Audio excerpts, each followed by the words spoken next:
On this edition of Awaken the Wonder, join me for part 3 of my conversation with Sam Eckerson. Today we're going to talk about being a Christian in the workplace. Many people go to work every single day, but often struggle with how to bring your faith into the workplace and how to be a person that represents Jesus in those places. So stay tuned for this episode. This is for you. Hey everyone, welcome to Awaken the Wonder podcast with me, your host, Evangelist Caleb Wampler of Kingdom Encounters International. I've seen hundreds of thousands of people come to salvation in Jesus in countries hostile to the gospel, witnessed impossible miracles, and regularly experience God's wonder. This show is an outflow of my life in ministry in the nations.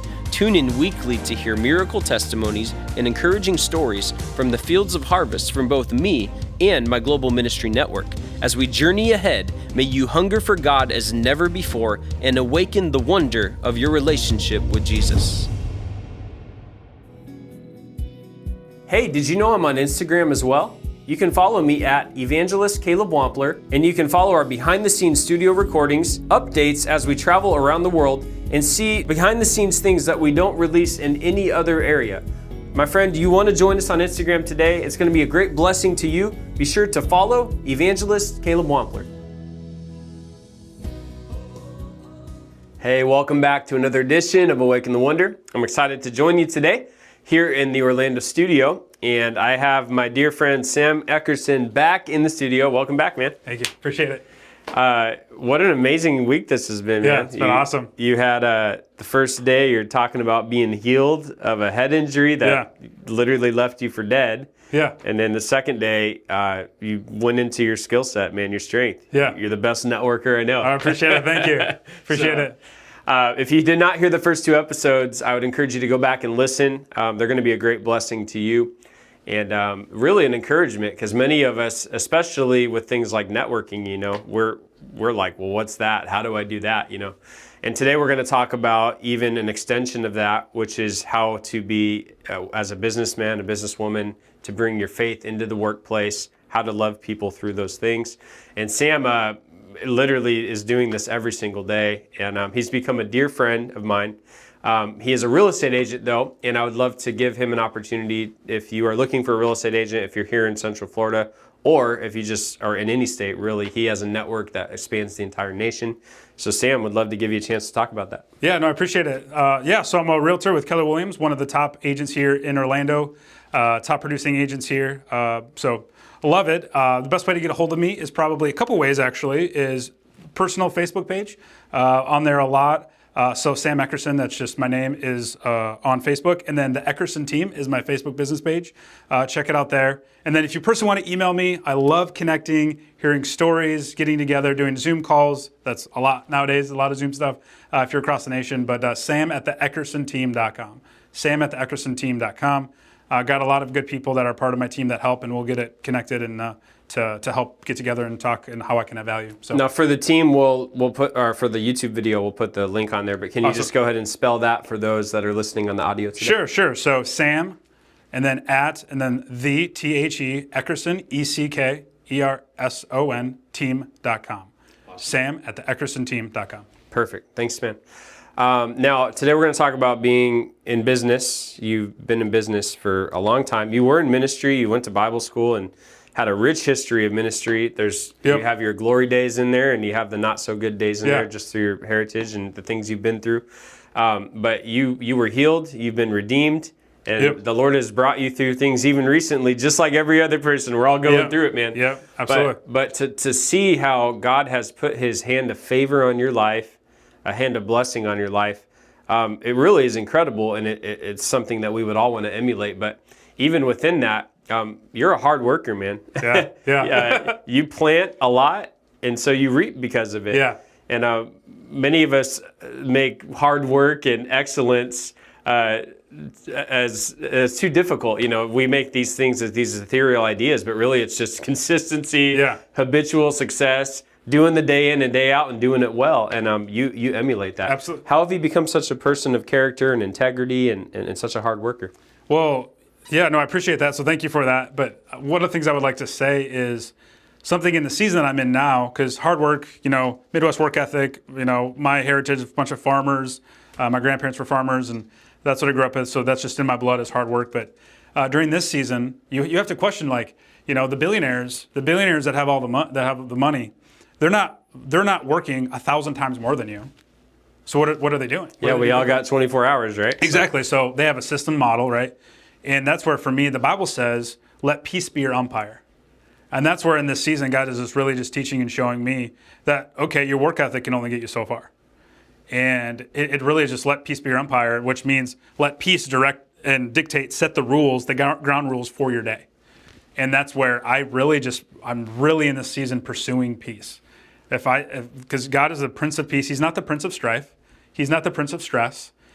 He's not the Prince of working 18 hours a week. The Bible does not say that. It says the Prince of Peace. And so let peace be your umpire. So that's what I've just been really holding on to, that follow peace. And then when you have peace about something, then you can add fuel to the fire and work.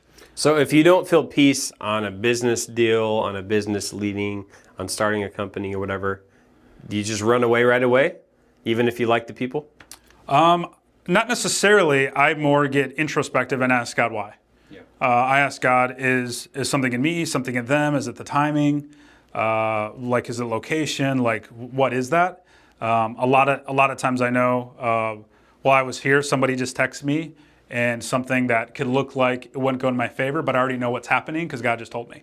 Wow. So because I'm prophetic and operate in the discernment, that's my spiritual gifts, that I already know. And literally, as I was reading, God's like, they'll be back. Wow. Literally just now, I just read it. Wow. And that happens all the time, that I'm like, just tune in, okay, peace. I'm not going to lose sleep over it. I'm not going to get in strife. God, you're good. I know that no matter what. Yeah. And so, so I just really tap into prayer, His presence, say, why is this happening? What is the situation? And a lot of times too, sometimes if you're asking why, you're asking the wrong question. It really should be, God, what do you want to do through me in this? Wow. What do you want to speak to me in this? Not why, because why is irrelevant if God wants to move, right? And so it's, if you're asking why, sometimes that's immaturity. A lot of times it just means like, God, you're good, and this is going to work out next. Yeah, I heard a man of God recently say, I always say, Father, what are you saying right now about this situation? And he would ask it about everything, every phone call, every email, what are you saying? How can I hear your heart in whatever is happening here? So just 100%. A great way to live. Yep. I wanted to mention character and integrity too. You're a man of character, you're a man of integrity. A lot of people miss those things. Why is that so important? Why is it so important is because, character is everything. But you got to be intentional to love and all those things, because that's the example. But that God sees not only what you do in public, but He sees what you do in private. And it's my goal. It's my goal to not only, it's great. It's great when people are like, wow, you're a good speaker, you're a good communicator, you're a good realtor. That's all great. That's great. There's nothing wrong with that, and that's awesome. That needs to happen. That should be the outflow of being good at something. That's great. However, is it also your goal to be just as good a husband when nobody's looking? Yeah. Is it also your goal, and not that we're not perfect, we all make mistakes and had bad attitudes, I get it. I'm not saying, my mentor always said progress, not perfection. I get it, 100%. And so that's also my goal too, is how do I get better? How do I get to be a better businessman when no one else is looking? How do I get to be a better husband, father, friend, son, uncle, whatever that is? How do I get better at that? And I think, because what you do in private, that always shows up in public. That's good. There is no way somebody has a first impression, a good first impression or a bad first impression, it's always what they've done in private. Mm-hmm. And so so many people, they miss that mark. And I think so many people get promoted today, whether in business or ministry, that people look at the talent and they don't look at the character. Wow. Dave Ramsey says this. Dave Ramsey says that we need to quit giving people credit. Instead, we need to give people the promotions that have credibility. Wow. And I think that's what it comes down to, and that happens in private. People don't see, you and I know we've many conversations about prayer and the Word and books. We've talked about books, a lot of books and recommendations for each other. That's what we're doing behind the scenes so that we can have this platform here. Yeah. People don't see that. I can say that with you because I know you personally, I know your family, know each other for years, know your parents, my parents and my family. And, those are the things that are happening behind the scenes, that it's so important that's where a lot of times when I'm mentoring people, I ask them what they're reading, what they're doing, how they're improving. I was director of business development for an IT company in Minnesota, and One time I was doing an interview with somebody, and we asked the person interviewing, we said, one of the questions was, what's on your bookshelf? What books are on your bookshelf? And the response was, I don't have a bookshelf. And that person obviously didn't get hired, but I feel like that's a lot of people that you just hear, I don't have time for reading. So what they're telling you is you don't have time for personal growth. Yeah. And if somebody doesn't have time for personal growth, well, then you aren't going to get my time. Yeah. And so that's why it's really is everything is the things that people do behind the scenes will always God will flaunt you, and He'll put you in places. I believe it's Proverbs 18:16 where it talks about how God will give you a gift and put you in front of great men. Yeah. And and I think God does that, but that's developed in secret. I had heard a young lady say that her father had told her not to trust a man that had a bigger television than their bookshelf. And so, it was just a great I always thought about that. I'm like, that's kind of a fascinating thought, because if you go and you're trying to find the spouse or find the person you're dating, and you're like, wow, they got a giant television, but man, their bookshelf is non-existent. It's a great illustration for the way they're living their life. Yeah. So, I would love to talk about more of the day-to-day stuff. Now, you're a Christian businessman. Yep. How do you allow Christ to come through in your day-to-day workplace? Yeah, for me, a lot of it is just really the spirit of excellence. That I try to do things every day in every situation that if I can't give it my all, which I think represents Christ because He gave His all, with Jesus, that I try not to be a part of things. That I don't wing things. I don't just throw myself into things. I believe God is a God of character, excellence, all those things. If you look at the temple in the Old Testament, the craftsmen that they had, the attention to detail, just with the gold and the jewels and everything. He cared about every component. Yeah. And I think we're doing a disservice if we're not having excellent mindset. And I think that's too. I try to be the first one there, last one to leave. It doesn't always happen. Central Florida traffic can be crazy. Get it. And I was actually just having this conversation the other day with another leader friend of mine, business owner. That what happens is if people are making excuses in one situation, they're probably making other excuses in other areas of their life. That if somebody's a person of excuses, it's not just one time. Usually they're making excuses in other areas of their life. And so that's where I try to, if I make a mistake, own up to it and move on. It happens, make mistakes. You may miss an appointment, double book yourself. It happens. We're not perfect. But if it happens every week, that's a different conversation. And there's some people, it's every day, every meeting. Yeah. That they're 20 minutes late for every meeting, and it's like, okay, you got a system problem. You're, fear of FOMO, fear of missing out. Something's happening that you're doing that. You're overcommitting, overpromising. Maybe you don't want to let people down. Maybe there's an insecurity or hurt that you got to deal with. What is that? And so that's where my day-to-day is. I try to start with the spirit of excellence and do that with everything I have. So talk to me about in conversations then. How are you looking to bring the Lord into your conversations, your day-to-day? You're with clients, you're with business. You're with other businessmen, you're in chambers, you're in leadership networks. How is the Lord coming through in your conversations? Yeah, and I think it's before that. I think people are watching you, what you do before what you say. Yeah. For me, is hopefully, because let's backtrack. What did Jesus do? Jesus didn't force Himself on anybody. He lived in such a way people wanted what he had.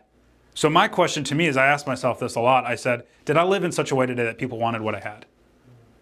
If the answer is no, then that's on me. That's not on them. That's great. Same with real estate. If people didn't want what I have, the product could be pictures, could be verbiage, could be how do I improve?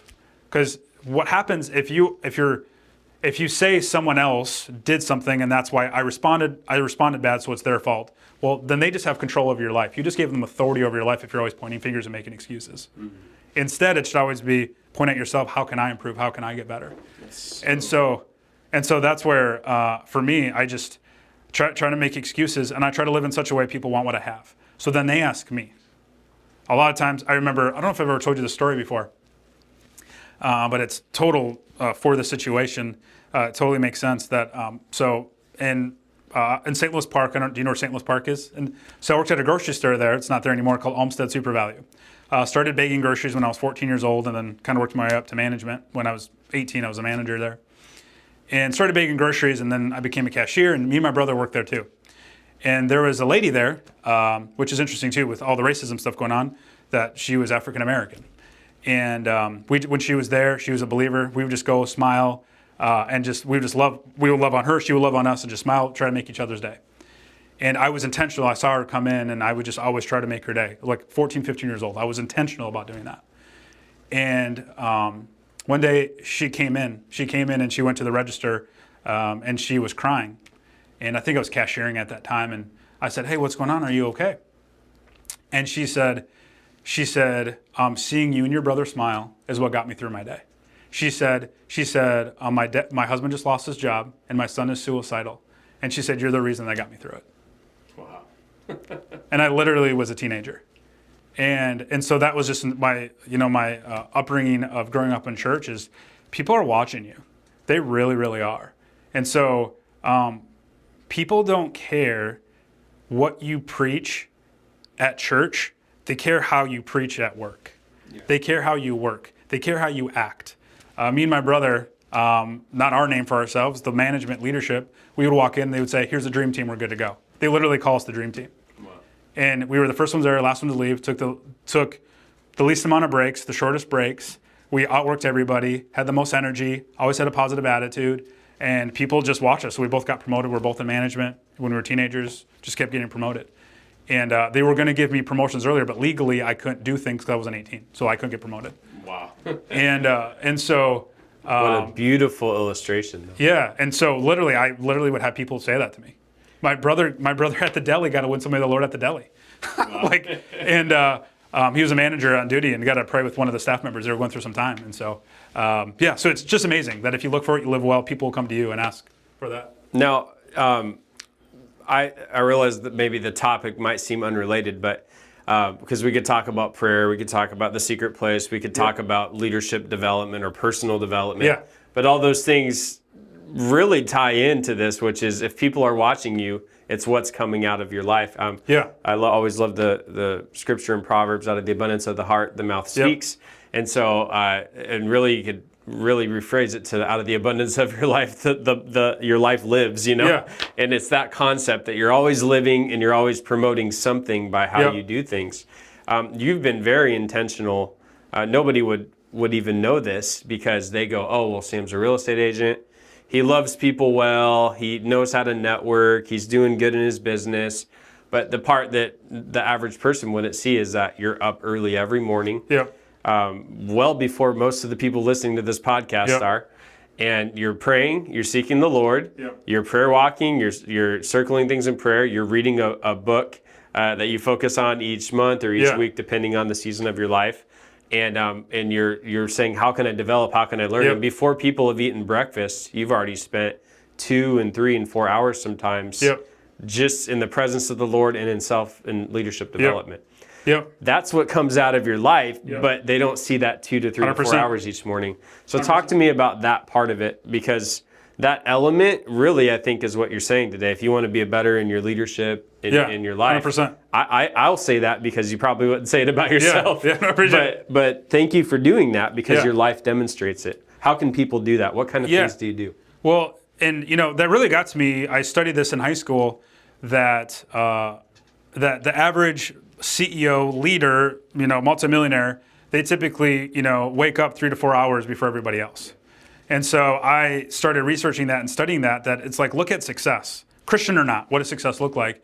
And the most successful people, literally that's their habit, they wake up 3 to 4. So then you ask, what do they do? Well, what does that mean? They're not sitting there eating Cheetos and watching TV. Like, what are they doing? Like, they're being intentional. And so what I would say is just be realistic. I know Joyce Meyer says this, that she's like, "I'm never going to tell you how much I pray because I don't want to compare your love walk with the Lord to me." And so she literally will never hear it say how much she prays. And I think it's the same thing, that be intentional. Like if you're somebody who loves praying, pray a lot. If you love someone who loves reading, read a lot. If you love the Word or you love books, I know there's some people that may read more of the Bible than I do, but I love reading books. God speaks to me through books, Christian books, all the time. And so that's what I would say, be realistic with you, that maybe it's art, maybe you like painting. Maybe God speaks to you through painting in the morning. That's how you see the Lord, and sitting on your porch or whatever that is. Don't. I heard a pastor say this: when you compare, you belittle. You're either belittling yourself or belittling someone else. And so don't compare yourself to my walk with you or someone else. We all have different giftings. I mean, your anointing on evangelism is amazing. I love seeing it, your genuine heart. I don't have that gift. I don't. I just don't. You want to connect them and you want to pray the sinner's prayer. I just like, how do I add value? It's just different. We're both want to point poor people to Jesus, but we go about it different ways. And so that's what I would say is be realistic who you are, but you got to be disciplined with it, that you're knowing, okay, I'm realistic who I am, but you got to wake up early, which means you got to go to bed early and get things done. I mean, that's part of it too. Like you've heard the saying, maybe not, but I'm sure you have. But if you want something done, just ask a busy person. Yeah. That if you want something done, you want to be that go-to, that to get things done. And that starts, I get strength because I wake up early and spend time with the Lord. Yeah. And so really that's what I do. So I like to read and pray. And like I said, like you said, I prayer walk around my house and pray in the Spirit, all those things. So that's really what I do to start my day. And I encourage people to do that. Oh, it's beautiful. I just had a conversation with somebody the other day. They wanted to start a new thing in their life where they're going to start pouring out and reaching more people and the whole bit. And they were like, I'm just trying to figure out. And I'm like, well, there's practical tools. I gave a couple of tips. Well, you can try this and put to-dos, move things to the calendar. Like, yeah. But I'm like, I said, but really the key to this thing is when you go to bed. Like, yeah. And they were like, oh. Yeah, 100%. I'm like, because they stay up too late every night, which yeah. is the reason they're always behind, which is the yeah. reason they don't get to the, I'm like, you got to go to bed earlier. Absolutely. And so then it was like, oh, how do I, Yep. They were trying to do things a certain way to emulate somebody else's life. And I'm like, well, let's look at your schedule, let's look at your time. And I helped them to provide an opportunity That's right. where in their schedule and their time, it actually fits perfect. Yeah. But it's different than how I do it or how you would do it. It works for them and what they're doing. So yeah. that's a beautiful illustration. Yep. Any final thoughts you'd say to Christian businessman, Christian businesswoman out there? They're like, hey, I just want to be a light in my workplace. What do I need to be doing? Final thoughts. Yeah, I would just say it really just comes to being intentional with it. That a lot of times somebody asks this question, and it's in books that people ask you, how do you spell love, right? And most people would spell love. And so what I've read and studied, how you spell love is Time. Mm-hmm. What I would say is slow down and give people time. The people that are closest with me have given me time. Mentors, godly people, godly men and women that have poured into me and my wife and my family is that they give you time. Wow. That people, you can talk all day that you love them, but if you don't give them time, they don't care. Wow. And you're saying they don't care about you, or you don't care about them. And so that's what I would say. If you're a Christian businessman, business owner, instead of spending millions of dollars or thousands of dollars on the next marketing opportunity, instead take your staff out to eat and just sit down and do life with them. That's good. Just like with your kids, they want you there, present, more than they want that brand new toy. Yeah. They're going to remember you being present more than that toy that they're going to get away with, 3 months from now, that they're going to throw away. So that's what I'd say is, give people time and spend with them, and you'll definitely leave a legacy and encourage people through that. This is so good, Sam. Thank you so much for being here, man. Love it. How can people stay connected with you, or if they're interested here in the Florida area or even nationally for real estate, and they want to connect with you? Yeah, no, it's great. I got through the different networks. I'm in BNI. I was a BNI chapter president, so I have networks all over the country and all over the world through BNI. And then also Keller Williams, as you mentioned, I have contacts all over the world through that too. So if you want to email me, have contacts you want to meet in business owners all over the world, I have contacts everywhere. So my email is sam@theeckersonteam.com. Again, that's sam@theeckersonteam.com. Or message me on Facebook. My business page is The Eckerson Team. Our personal page is Sam Eckerson. Either or, they can find me in Eckerson. It's spelled ECKERSON. So if they find me on those, reach out to me, message me, tag me in something. I would love to see how I could add value and we can connect. Yeah, that's awesome, man. Thank you guys so much. For those that are regular listeners, thank you for being a part and for continually investing and being a part of this. If you haven't leaving a rating yet, I would encourage you to leave a rating. It helps us in the algorithms. When we reach a certain amount of ratings, they said we'll be in the top 100 of all Christian podcasters. So we would love to achieve that goal. So your ratings will help us to do that. And for those that have not listened and this is your first time, welcome. I hope you'll stay back and continue to listening to what the Lord is doing with Awaken the Wonder. God bless you guys. Until next time. Thank you for listening to Awaken the Wonder. If you enjoyed today's show and want more ministry like this, please visit kingdomencounters.us, where you can find weekly blogs and my latest book, Hunger. Be sure to subscribe and follow me on Facebook, YouTube, and Instagram at the tag Evangelist Caleb Wampler.